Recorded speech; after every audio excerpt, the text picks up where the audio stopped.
Alright guys, so while we install the Mishimoto oil cooler, I'm going to go ahead and make a separate video as well for those who really aren't interested in the whole entire turbo video, but are looking to install their Mishimoto oil cooler. So we're going to go ahead and make a little video here on how to do this all. It's very simple, straightforward. So I'm going to mount this, and go ahead and get this started.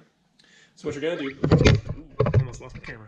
Anyways, so on the oil filter itself, we're going to go ahead and clean that guy up. I have a little bit of dirt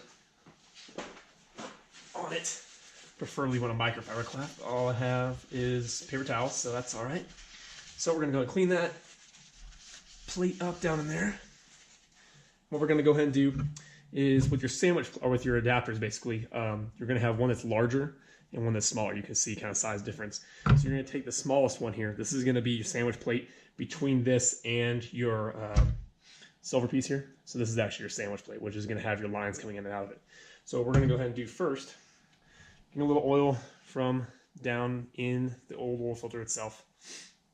Go ahead and grease that guy up, rest it down in there.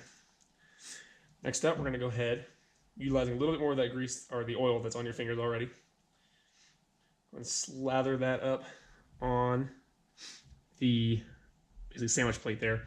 There we go. So I knew I was going to have that kind of problem. So what we're probably going to do is mount it straight.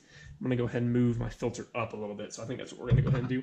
But then your last plate, again, on top. So utilizing the biggest one, we're going to sit this guy here, which is going to hold your oil filter. So my hose is going to, this is the new turbo hose, so it's going to be conflicting there. But what we're going to do next is we're going to go ahead and install our adapter here. So what this is, sorry guys, hold on. There we go. So what we're going to do is just basically slide this guy down in there, in between everything, and it's basically going to screw on once you get in. There it is. So it's going to go ahead and screw on to where the old oil filter used to mount. So basically all you're doing is just extending your threads and all that. So now everything's going to be extended. Then your oil filter is going to go on top of here. So basically it's going to sit right here, which I think I'm going to have clearance. We'll have to see.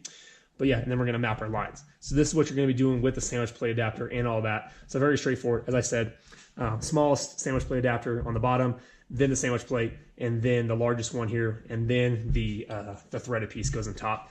Go ahead and get everything set up. Again, roll a little bit of oil on it, tighten it all down, and then we're going to go ahead and put the filter on, and then we're going to go ahead and run our lines. So hold on. All right, guys, not to go back on anything we did. I just had a lot of issues with the turbo and the air intake here. When you guys are installing yours, you're going to be pulling out the whole entire air cleaner. So basically what you guys have to do is pull out the two clamps that are up here, up on the throttle body.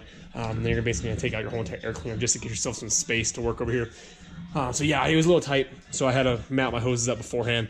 One hand just took the air cleaner off. But so what you would do, you could do this before or after what we did. Basically all you're doing is you're installing your banjo joints, and then basically you're just going to map your hoses off either side. So once you install your banjo joints, put on either side, pointing off either way. I tried to go straight down, but I was conflicting with the bottom of the actual oil filter tray here. So I went ahead and went this way with it. It'll be work just fine. So I went ahead and mapped it straight through the firewall, or not the firewall, but the front bumper. This one is a little, I'd like to see if I can rotate it down a little bit just to bring it back this way a little bit, but we'll see. And then I went ahead and pulled it straight, basically right by my blow-off valve on this side. So what we're going to go ahead and do is probably map it, and then we're going to try to zip tie it back. I have some stainless steel zip ties, so I'm going to try to zip tie it here. And then I think we're going to do the oil cooler right in the middle here. So I think that's what we're going to go ahead and do. We're going to try and we're going to see what we can get, see what we can fit. This stainless steel line is very inconvenient to work with, so we'll see what happens. But yeah, so we got everything bolted up here. Everything is tightened down. So basically all you're going to do now is screw on your filter here. I'm going to put my tube back here next to this when I put my air cleaner back on. But yep, so we're going to go ahead and go on down here. We're going to try to mount it. I wanted to get something else. I scratched my bar. That's great. Anyways, we're going to mount the oil cooler. All right, guys, so as I said before, I already mapped all the lines and all that. And after playing with it for a little bit, I got ahead and I mounted over here. Technically, I mounted on the left side of the front end. Over here, bottom, it's basically mounted to the crash bar with some stainless zip ties, and it's bolted in at the bottom.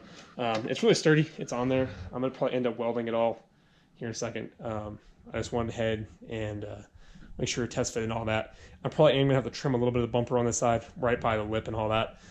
If I would have mounted it in the middle, definitely wouldn't have had to do any trimming, but this line is so long. Basically, I just kind of felt like I had to do it there unless I was going to be wrapping line all up in here to get it to fit on this side or in the middle.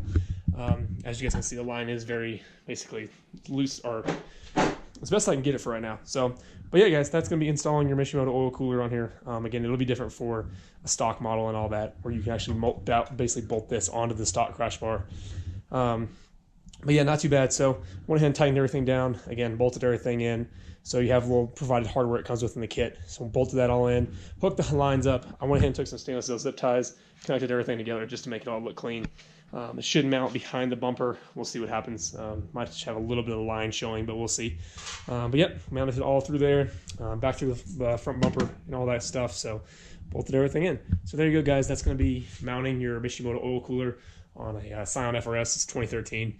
So you guys are going to be very similar to all this. So, but if you guys have any questions at all, again, I'm going to screw my filter on here in a second. The instructions are online, so if you do buy one of these, you can go online to Mishimoto.com, and they have the instruction manual and all that for all this. So it doesn't come with the box, but you can definitely get a hold of it. But yeah, guys, there's everything. So thanks for watching. Like the video, subscribe to the channel. Again, we're going to have the turbo up here running very soon, so we're going to have lots of videos coming up. So stay tuned for that. But see you guys later. Thanks. Bye.